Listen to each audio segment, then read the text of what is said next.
Get ready for a surprise! Do you think this is the real Quaid? It is. Total Recall.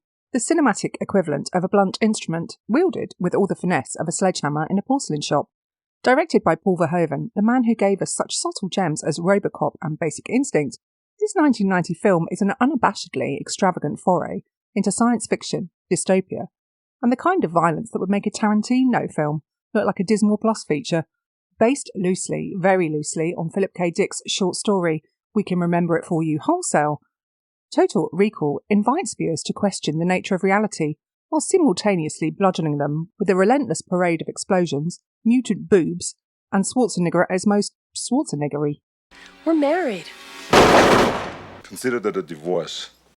Getting Total Recall to the big screen was no small feat. It spent nearly a decade in development hell, which is industry speak for the kind of prolonged, frustrating limbo that can kill lesser projects. The film rights to Philip K. Dick's story were first optioned by producer Arnold Schwarzenegger in the mid-1970s. Went to Australia and we started pre-production with Patrick Swayze in the lead. And it was during that period, after all this time, 7 years. But it wasn't until the 1980s that serious efforts to adapt it began. The script saw numerous rewrites from various writers, each trying to balance Dick's cerebral source material with the demands of a Hollywood blockbuster. At one point, David Cronenberg, the master of body horror, was attached to direct and spent nearly a year working on the script. His version was reportedly darker and more psychologically complex, aligning more closely with Dick's original tone. However, Cronenberg left the project due to creative differences. His vision didn't quite match up with what the producers had in mind, which was something a bit more mainstream and action-orientated. Casting was another hurdle. Poor Arnold Schwarzenegger secured the lead role. Actors like Richard Dreyfuss, Patrick Swayze and even William Hurt were considered. But it was Arnie, leveraging his star power, who finally got the project moving. He convinced Carolco Pictures to buy the rights after the original studio, Dino De Laurentiis, DEG, shelved the project due to financial difficulties. Okay, they went bankrupt. Arnie's involvement didn't just bring muscle to the screen, it brought a new direction for the film. He was instrumental in bringing Paul Verhoeven on board, having admired Verhoeven's work on Robocop. The respect was mutual. Verhoeven appreciated Schwarzenegger's understanding of the film's blend of action and satire, and they worked well together to create something that was more than just another action movie. Verhoeven's direction brought out a slightly more self-aware, Let's do it. Move to Mars. Honey, why do you have to spoil a perfectly wonderful morning? even humorous side of Schwarzenegger, allowing the actor to lean into the film's more absurd moments without losing his iconic tough guy persona. If things have gone wrong, I'm talking to myself, and you've got a wet towel wrapped around your head. And here comes the hard part, old buddy. Now it is all up to you. Great. Even after Carolco revived the project, the budget quickly ballooned from an initial $30 million to $65 million, making Total Recall one of the most expensive films of its time. The ambitious set designs, which included sprawling futuristic environments and elaborate effects sequences, added to the logistical and financial challenges. Filming in Mexico City, chosen for budgetary reasons, presented its own set of obstacles, including the need to construct large, complex sets that could convincingly depict the film's dystopian world. Imagine painting a subway station gunmetal grey. Paul Verhoeven, a director with a reputation for pushing the boundaries of genre and taste, approached Total Recall with the same mischievous glee that marked his earlier work. Call Recall for the memory of a lifetime. Verhoeven is not a man to shy away from controversy or excess.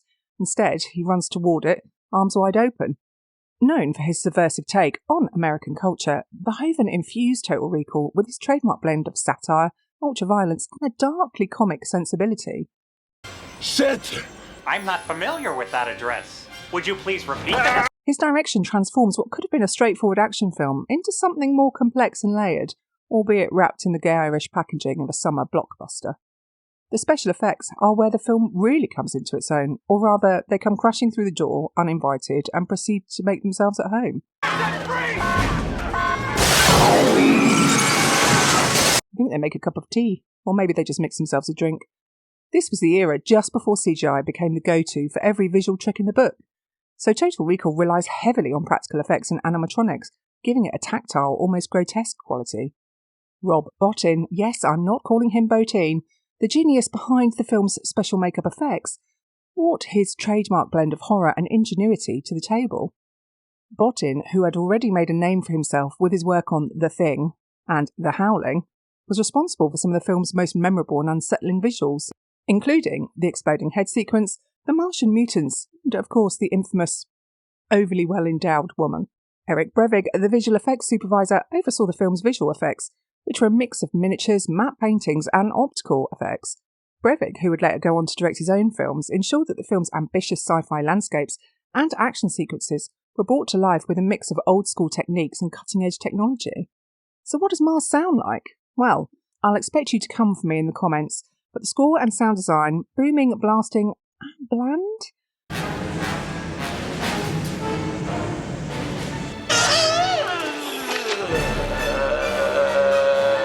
Jerry Goldsmith is a name that echoes through the halls of cinema history, synonymous with iconic film scores that have defined genres and elevated films to new heights. From Planet of the Apes to The Omen, Goldsmith's work is often celebrated for its ability to transcend the screen and linger in the audience's mind. When it comes to Total Recall, one can't help but feel that his usual magic doesn't quite reach the same heights. The score for Total Recall is, much like the film itself, relentless and over the top.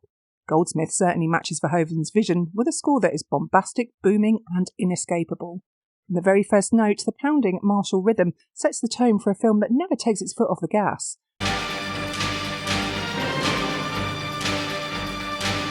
There's heavy percussion, brass that blares as if trying to outdo Arnie's on-screen presence, and electronic elements that attempt to drag the soundtrack into the future. But while it's undeniably effective in driving the film forward, there's an argument to be made that it lacks the nuance and emotional depth that characterise Goldsmith's best work. The score, like the film, is maximalist in every sense, loud, brash, and more than a little overwhelming. It's designed to grab your attention, but in doing so, it sometimes sacrifices the subtlety. The main theme, with its bold and brassy motif, is memorable, but doesn't quite achieve the iconic status of Goldsmith's other work. It doesn't stick in the mind the way Paul Dara's score for Robocop did. You can hear 5 seconds of that score and know it's Robocop. It's definitely insistent, almost to the point of requiring a restraining order. And then there's the sound design, which, much like the score, refuses to hold anything back.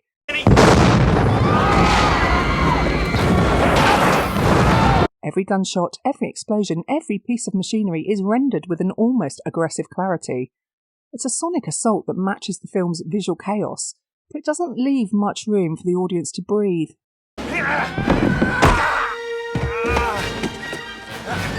In the end, while Jerry Goldsmith's score for Total Recall is certainly effective in its own right, it doesn't quite live up to the high standards set by his earlier work. It's as much a part of the film's identity as Arnie's performance or Verhoeven's direction, but one could argue that it's also one of his weaker scores, a bit too loud, a bit too obvious, and lacking the subtle genius that made Goldsmith a legend. Now, the plot is a labyrinth of paranoia and pulp. It's a delightful mess of conspiracy theories, memory implants, and the sort of mind-bending twist that Philip K. Dick could only dream of, or perhaps have nightmares about, or perhaps do another line to. Schwarzenegger plays Doug Quaid, a construction worker with an inexplicable yearning for adventure, and perhaps the least convincing everyman ever to grace the screen. Recall? You know where they sell those fake memories? Oh, recall! I tried one of their special offers. Nearly got himself lobotomized. Quaid decides to visit Recall, a company that promises to implant exciting memories into your brain. Because why take a holiday when you can just pretend you did? But how real does it seem? As real as any memory in your head. Oh boy, is he gonna have a wild time. He's not gonna want to come back. Oh. Naturally, things go awry, and Quaid finds himself embroiled in a conspiracy involving his own identity, a rebel faction on Mars, and a sinister corporate overlord. Dorian, a Johnny Cat. I mean, what am I doing here? I'm sorry. As Quaid's perception of reality unravels, the film gleefully blurs the lines between what is real and what is imagined. Quaid is either a secret agent with a memory wipe or an average Joe who's bitten off more than he can chew. They erased your identity and implanted a new one. I was written in as your wife. A dilemma that the film refuses to resolve definitively. Symbol of your desire to return to reality. Inside your dream, you'll fall asleep. But the consequences to you would be devastating. The walls of reality will come crashing down, as you requested, but in the end, back on Earth, you'll be lobotomized. Leaving audiences to ponder the truth. Along the way, he teams up with Melina, a freedom fighter on Mars, and uncovers a plot by the villainous Cohagen to control the planet's air supply. The narrative ricochets between high-concept sci-fi and pulpy action, never quite settling into one genre, but somehow managing to entertain regardless of the leaps in logic. The result is a story that's as convoluted as it is compelling, with enough twist to keep even the most jaded viewer engaged. Now, the cast may be a symphony of overacting. Arnold Schwarzenegger as Doug Quaid is a casting choice that might have seemed baffling at first glance, but turns out to be precisely what Total Recall needed. Schwarzenegger's performance is a perfect blend of bewilderment and brawn, with his unique brand of deadpan delivery lending an unintentional or perhaps very intentional humour to the proceedings. You got a lot of nerve showing your face around here, Hauser. Look who's talking. Relax. You live longer. He's not so much acting as he is bulldozing through the plot, and it's this very bluntness that gives the film its peculiar charm. If there was ever any doubt that Schwarzenegger was anything other than the 90s action hero incarnate, It's my body you've got there, and I want it back. See you at the party, Richter! Squash you!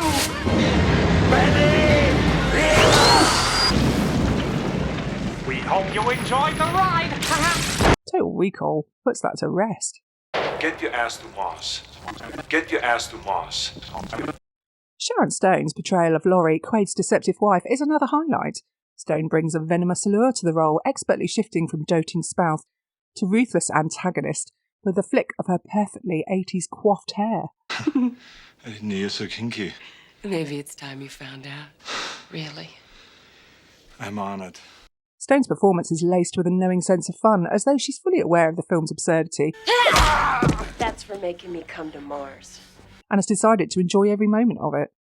Interestingly, her role in Total Recall would lead directly to her casting in Verhoeven's next film, Basic Instinct, solidifying her status as one of the early 90s most enigmatic screen presences. Michael Ironside as Richter, Cohagen's loyal but increasingly frustrated henchman, brings an intensity to the role that threatens to outshine even Schwarzenegger's relentless machismo. Ironside excels at playing villains with a seething undercurrent of rage, and here he is no exception. Shit. Don't touch her. Are you okay? His scenes with Ronnie Cox, who plays the megalomaniacal Cohagen, crackle with a sort of dark energy. We can't let him run around. He knows too much. That's now. In an hour, he could have total recall. Did you hear me? I don't give you enough information to think. Do what you're told. That's what you do. Yes, sir. Both actors are engaged in a silent competition to see who can chew the most scenery. Cox, for his part, delivers his lines with a self-satisfied smirk of a man who knows he's got the world, or at least Mars, under his thumb. This afternoon at 4:30 p.m., I signed an order declaring martial law throughout the... Supporting this motley crew is a cast of character actors and extras, many of whom are unrecognisable under layers of prosthetics designed by Rob Bottin. The mutants of Mars, from the empathic Quaid to the unforgettable, overly well-endowed woman, add a surreal, almost nightmarish quality to the film's universe. Each performance, no matter how brief, contributes to the film's unique visual tapestry, enhancing the bizarre world Verhoeven has created. Rachel Ticotin as Melina, Quaid's ally and love interest, is a grounded counterpoint to the surrounding chaos. Her performance, while somewhat overshadowed by the larger-than-life presence of Schwarzenegger and Stone, offers a touch of humanity amidst the film's relentless pace. Ticotin manages to convey both toughness and vulnerability, making Melina more than just a sidekick in the testosterone-fueled mayhem.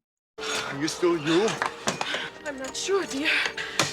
What do you think? The late Roy Brocksmith, playing slimy Dr. Edgebar, adds an unsettling touch to the proceedings with his calm, almost hypnotic attempt to convince Quaid that everything he's experienced is merely a product of his own mind. Just as you're specified. Is that coincidence?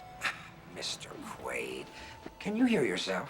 It's a small role, but Brocksmith's performance injects a memorable moment of psychological tension into the film's action-driven plot, leaving both Quaid and the audience questioning what's real and what's not. In a film filled with over-the-top performances, even the minor roles are played with a knowing wink. If you need any help with this one, give me a holler. As if the entire cast is in on the joke. That is Verhoeven's satirical approach to Hollywood excess. It's this collective embrace of the film's absurdity that helps Total Recall maintain its balance between outlandish sci-fi spectacle and biting commentary. Welcome to Mars, man. Beneath its layers of action and bravado, Total Recall does attempt to explore some headier themes: identity, reality, and the ethical implications of memory manipulation. The film asks us to consider what makes us who we are. Our experiences, our memories, or something more intrinsic? Consider that a divorce. That was your wife? What a bitch. But before you can dwell too long on these questions, the film quickly reminds you that it's much more interested in shooting its way out of existential quandaries than actually resolving them. What do you want, Mr. Quaid? A man is defined by his action, not his memory. The same as you, to remember. Verhoeven's satirical edge is also present, albeit in a form that's as subtle as a brick to the face. There's a clear critique of corporate greed and the commodification of human experience. It's all wrapped up in so much over-the-top action that it's easy to miss unless you're actively looking for it.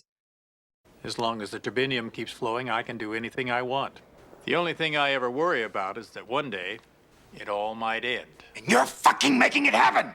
Verhoeven seems less concerned with the ethics of memory manipulation than with how many bodies he can stack up in the process. And the film is all the more entertaining for it. When Total Recall hit theatres, it was a box office success, raking in over $260 million worldwide. Critics were divided, with some hailing it as a brilliant mix of action and sci-fi, while others dismissed it as yet another piece of mindless entertainment. But really, Total Recall is both, a film that revels in its own absurdity while occasionally winking at the audience, reminding them that there's a bit more going on under the surface than meets the eye. It also won a Special Achievement Academy Award for its visual effects, a fitting recognition for the film's commitment to practical effects and in-camera tricks, at a time when CGI was still in its infancy. The effects, while perhaps dated by today's standards, remain a testament to the creativity and resourcefulness of the film's production team. Whether it's Schwarzenegger's bulging eyes in the vacuum of Mars or the unforgettable transformation scene involving a robotic head, the film's visuals have carved out a permanent spot in the pantheon of iconic sci-fi imagery. Total Recall's influence on pop culture is undeniable. It has been referenced, parodied, and even remade, though the less said about the 2012 version, the better. The film's vision of Mars, its exploration of memory, and its blend of action and sci-fi have left an indelible mark on the genre. It's a film that doesn't just exist, it persists, much like a lingering dream or a nagging thought that you just can't shake. Verhoeven's willingness to embrace the absurd while maintaining a certain level of sophistication in his storytelling has made Total Recall a favourite among both casual viewers and hardcore sci-fi fans. It's a film that manages to be both thought-provoking and unashamedly entertaining, a balance that few films achieve, especially in today's era of overly polished blockbusters. The film's impact is seen in the countless homages and references across various media, from television shows and movies to video games and comic books. Total Recall is a film that continues to be discovered by new generations of viewers, many of whom are drawn to its unique mix of action, humour and philosophical inquiry. In the final analysis, Total Recall is a film that defies easy categorisation. It's part sci-fi thriller, part action blockbuster and part philosophical treatise, albeit one that's more interested in pyrotechnics than deep reflection. It's a film that embraces its own ridiculousness, revels in excess, and delivers a cinematic experience that's as loud and brash as it is unforgettable. If nothing else, Total Recall is a reminder of a time when films were allowed to be big, bold, and unashamedly over the top. Sorry for that shit I've put you through, but hey, what are friends for? You see, it's my body I've got there, and I want it back. The world where blockbusters are increasingly polished and risk-averse, something refreshing about a film that doesn't just entertain, but practically dares you to keep up. Hey, man, I got 5 kids to feed. Take him. I got 5 kids to feed. I got 4 kids to feed. So what happened to number 5? Reality might be overrated, but Total Recall, in all its gory, bombastic glory, is a wild ride worth taking. That's a rumour, isn't it? Think so. I've been Geeklectica, guiding you through this mind-bending journey as part of our exploration of Verhoeven's sci-fi trilogy. First time on Mars? Yes. Well, actually, no. Which started with Robocop and will culminate with the satirical madness of Starship Troopers. If you enjoyed this deep dive into the labyrinth of Verhoeven's imagination, then hit that like button and subscribe for more cinematic dissections that take no prisoners. And as you contemplate whether Quaid's adventure was real or just a dream, remember, sometimes it's the illusion that makes life a bit more entertaining. So go ahead and implant your own memories by watching Total Recall again. After all, who needs reality when you've got cinema?